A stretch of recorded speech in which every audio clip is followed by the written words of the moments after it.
What stupid rule at your school backfired beautifully? Story 1. Zero tolerance ended shortly after a bully got thrown through a window because if I'm getting suspended for defending myself, I'm going to make it worth my while. Don't do this, but mad respect to the kid who tossed their bully through a window. Story 2. My high school principal was known for sending girls to change if their bra straps were showing. In my sophomore year, he tried to send one of my classmates home, but she was like, "Nah, I've got a change of clothes, no need to send me home." So she went to the bathroom, took her bra off, and made a show of putting it in her locker. The principal was pissed, but couldn't do anything about it since she technically was following the dress code. It became a thing. Like hundreds of high school girls removing their bra at school or just showing up braless as a big FU to the principal. Story 3. Late 80s high school. Rule was no shorts. Classmate came for an exam with basketball shorts that were below her knees. Teacher made her go home to change. She came back in a micro mini skirt and wrote her exam. Story 4. The bottom floor of my secondary school was a square that had corridors all the way around. After some incident where a kid got knocked over, they implemented a one-way system. Unfortunately, they were very strict on enforcing it. If you accidentally walked past your class, you couldn't just turn around. They seemed very proud of their new rule until everyone started showing up late for class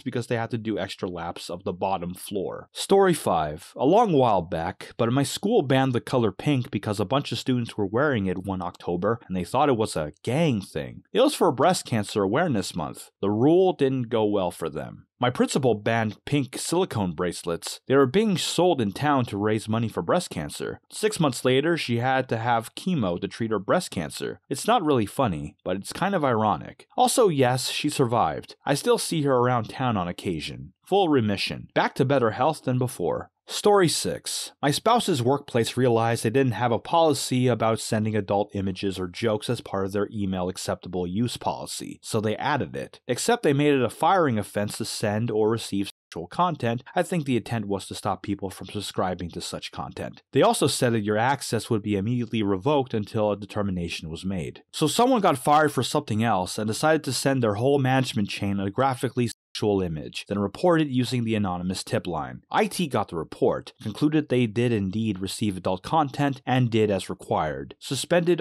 all the involved email accounts, including the SVPs. The policy has since been reworded. Story 7. Back in 2014, our HR made a rule that people couldn't go into other buildings. We had 3 buildings within a block of each other. All 3 had shipping areas, and the warehouse employees had to go to each building to work. We were told to stay in one building. I mentioned we ship out of all 3. Who is going to do the work? The genius said, "Oh, it'll be taken care of." Next day, the 500K shipment didn't go out. The following day, we have a meeting. "Why didn't you ship this?" 2 days ago we were told to stay in our building and someone would take care of it. The rule was quickly changed. Story 8. Required every employee to use electronic time clocks to punch in or out for work, including lunch. Punching in late or leaving early would cause your pay to be docked and getting a discipline letter. Multiple people wanted to sabotage the clocks, cut the cords, etc., but wiser heads prevailed. Everyone arrived several minutes early and left late, every single day, to avoid getting into trouble. Unfortunately, this created unimpeachable evidence of hours worked. The employer had to pay thousands of dollars in overtime the first month. The clocks disappeared exactly 5 weeks after they were installed with no notification. Story 9. Every shift there's a quota we need to fulfill, and then, even if you do fulfill it, you have to keep working until your 8 hours are up. Cue everyone speeding for 4 hours, having a 3-hour lunch or coffee break, then slowly moving their A for an hour. No rule about us taking necessary breaks if we're still capable of reaching the quota. Now, we're allowed to stop once we're done. Story 10. I worked at Starbucks for like 5+ years before and going undergrad, and at one point our district manager thought it was a good idea to implement a just say yes policy, where we literally weren't allowed to tell the customer no. Lasted for about 3 months, and in those 3 months, our unaccounted product and waste went up over 300% because when the POS didn't have a way to punch in a customer request, we had to just do it anyways. We also got complaints from stores in surrounding districts because they had angry customers who were requesting things that were against local food service code, and told them that we did it for them at our store. I knew exactly how that policy was going to play out, and I just laughed every time management was freaking out about the problems it was causing. Story 11. I am the one who lives closest to work, so if the building alarm goes off overnight, I'm the first on the list to get the call from the alarm company. It used to be that if we had a good reason to believe the alarm was not an actual break-in, we could just tell them not to summon the police and ignore the alarm. I can access the building cameras from home. The most common alarm was the cleaning crew who were always messing up the disarming. Then a sister site ignored an alarm that turned out to be an actual break-in, and the facilities director decided that no matter what, if there was an alarm, we should have the alarm company summon the police. Then go to the building, get the police all clear, and reset the alarm. This was a pain in the A, but rare enough, and I lived literally 2 minutes away. Then we contracted for the alarm company to come in and replace all of our panels and sensors. It was a nightmare process that ultimately ended up taking months, and the whole time there were phantom alarms, sometimes multiple a night. Each time I had to go out in the middle of the night, I'd prepare the required report, send it to the facilities director, and request to go back to the old process. Each time he said no. We couldn't afford to miss a potential real break-in. After about 3 weeks of this nonsense, I was due for some time off. I was going out of town, and the protocol for that was for me to ignore calls from the alarm company so they moved to the next person on the list, which happened to be the facilities director. In the 5 days I was off, I must have ignored at least 4 overnight calls that all would have gone to him next. Then suddenly, nothing. When I got back, I was informed that for the duration of the alarm update, we just weren't going to arm the building at all. So much for can't afford to risk a break-in. Story 12. A place I used to work at had a rule that executive level staff needed to be contactable when on leave. So they had a section on the leave form for the address of where you'd be staying and a contact number. Some knuckle shuffler in HR decided it applied to all staff, and shenanigans began. People would put down the address and phone number of adult toy shops, sports grounds, and medical clinics. I gave the latitude and longitude of the place I was going camping, and the UHF channel my radio would be tuned to. Story 13. Couldn't buy drinks at lunch with cash money, had to buy some vouchers. They were just cheaply made laminated pieces of paper. This was 2001. I was 13 and bored. Scanned the vouchers and printed them out on paper that kind of matched the color of the vouchers and laminated them myself. They were horribly made and not even the right color on the backside, also crudely cut out. I made about 100 of them and passed them out after I tried paying with them for myself and encountered no problems. Made some new friends and upped production. Took them about 3 weeks to find out, but by then the fake ones had intermingled with the real ones and had already been resold to students via the student office. About half of the vouchers were fakes. Drinks were cash only from then on. They had no choice but to accept the fake ones for a little while longer though, as they had sold and charged for some of them. Story 14. To make moving between classes more efficient, they had designed up and down stairways, but they didn't take into account that the stairs were located at the ends of the very long corridors, which meant that it was impossible to get to your next class on time. Because of this, no one bothered trying to get to class on time and just blamed the stairway rule.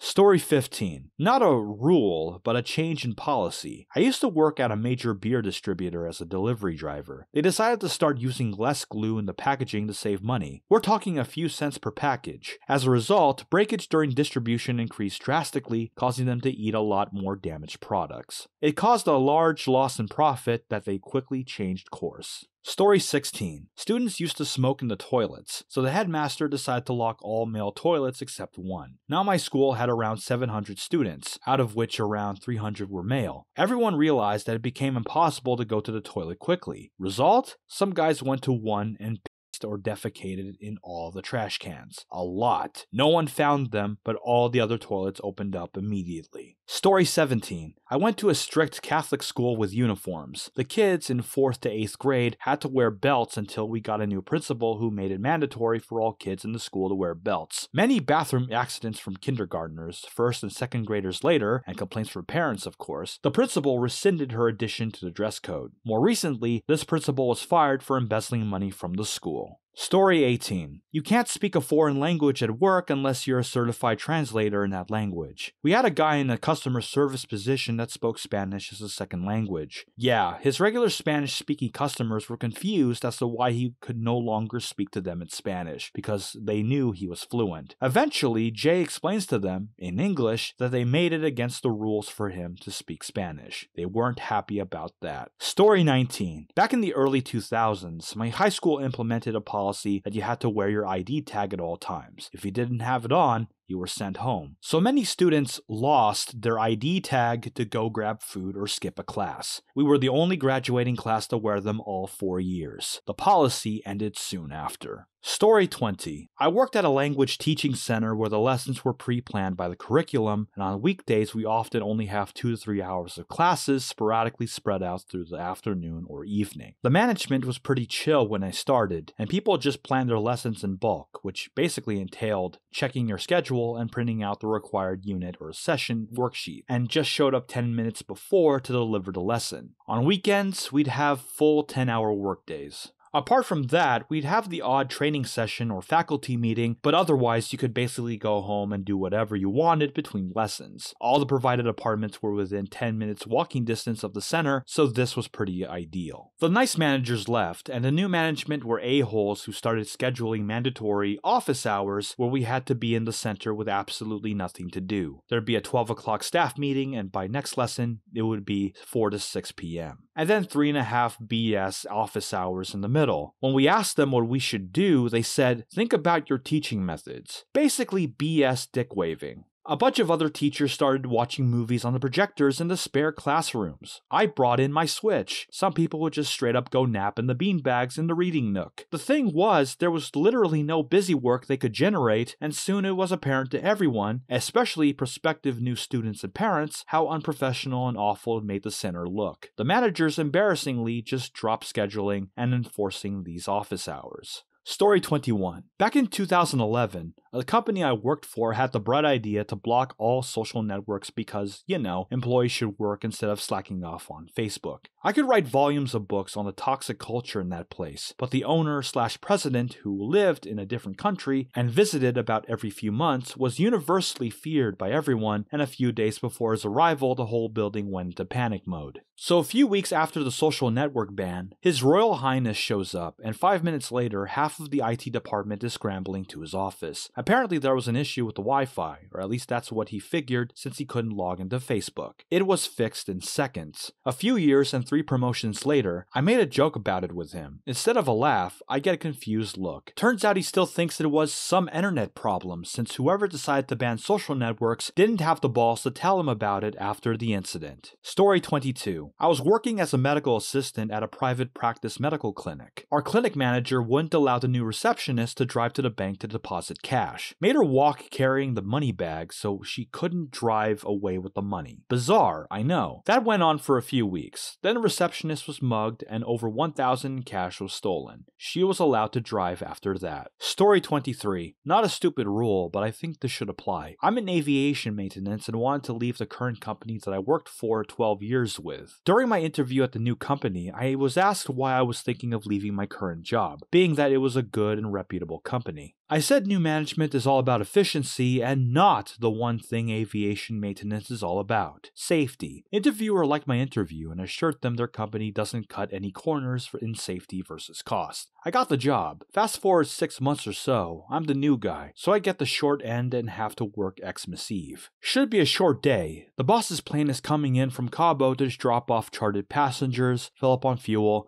and take him and family to their vacation home in Aspen. Plane arrives, and as I'm doing my post-flight walk-around, I see a big problem that forces me to ground the plane. Boss is clearly not happy, attempts to force me to make an unapproved repair. I refuse to do so, and I'm sent home. Sweet! I didn't quit. It's documented, and I get to go home earlier than planned on a holiday. Someone else gets called in to do the Mickey Mouse of a repair. Everyone's happy, plane taxis out with owner and family, full on fuel, and tries to take off. Oops! Crappy repair failed. A huge component breaks off and goes into the inlet of the jet engine. Grenades that engine. Plane's brakes overheat trying to stop the heavy plane with just one engine. Some fuselage is damaged from the engine that gave out, and the plane finally comes to a stop. FAA comes in. Sweet! Who made this repair? Who accepted this flight? What company operates this way? So, dummy tech that tried to make the repair gets his license revoked. The boss owns the charter company, so he's fined a huge amount and is put on a probation with continuous FAA audits, and, best of all, the insurance rejected his claim to the engine because it was negligence. This cost them millions, and they couldn't fire me. I got to tell the story over and over and over with a big smile on my face. Story 24. My mother was an elementary school teacher. For years, the teacher's "be quiet" signal was holding up one hand in a peace sign. Well, the principal decided this didn't have enough meaning and invented her own. At a staff meeting, she explained that her new sign stood for ears listening, eyes looking, lips locked, then made an L with her index finger and thumb and held it in front of her forehead. This principal didn't take criticism well, so none of the staff members were able to tell her that she was making the loser sign, and so the new sign was taught to the children. Most of them made fun of it. Some of the more sensitive ones got upset by it. Overall, it was a disaster, and within a few weeks, they went back to the peace sign. Story 25. At my old school, you could get suspended for most minor infractions. This included smoking. However, if you were a witness to other people smoking, then you could get suspended along with them. So this ended up with everyone constantly working together to hide the smokers at all costs, otherwise just about everyone would be suspended. Seems like your school just wanted to teach everyone how to be better liars while also not having to deal with the smokers. Story 26. In Las Vegas, the fire departments had a policy that if someone called out and you covered their shift, you get paid overtime. Eventually, every firefighter at every department was trading shifts so that they were always making overtime. Went on unnoticed for over a year. It was a huge scandal, and the ones in charge who let it go on and effectively cost the city millions had the book thrown at them hard. Story 27. In my high school, they were worried about gang activity, so they made wearing solid red or blue shirts against the rules, but only black male students would get in trouble for it. In protest one day, all the black male students wore black shirts and everyone else wore red or blue shirts. After asking some of the white guys if they were in gangs, they figured out what was going on and retracted the rule.